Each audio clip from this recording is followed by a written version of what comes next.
انت جايه ليه النهارده؟ ايه؟ جايه ليه النهارده؟ ليه في ايه؟ انت جايه هنا ليه النهارده؟ ايه السبب معانا؟ جاي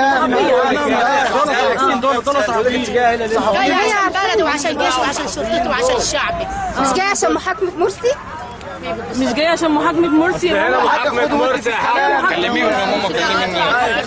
لا يا ماما اخطفها ايه عايزين نخطفها ايه؟ لك يا طب لا لا لا لا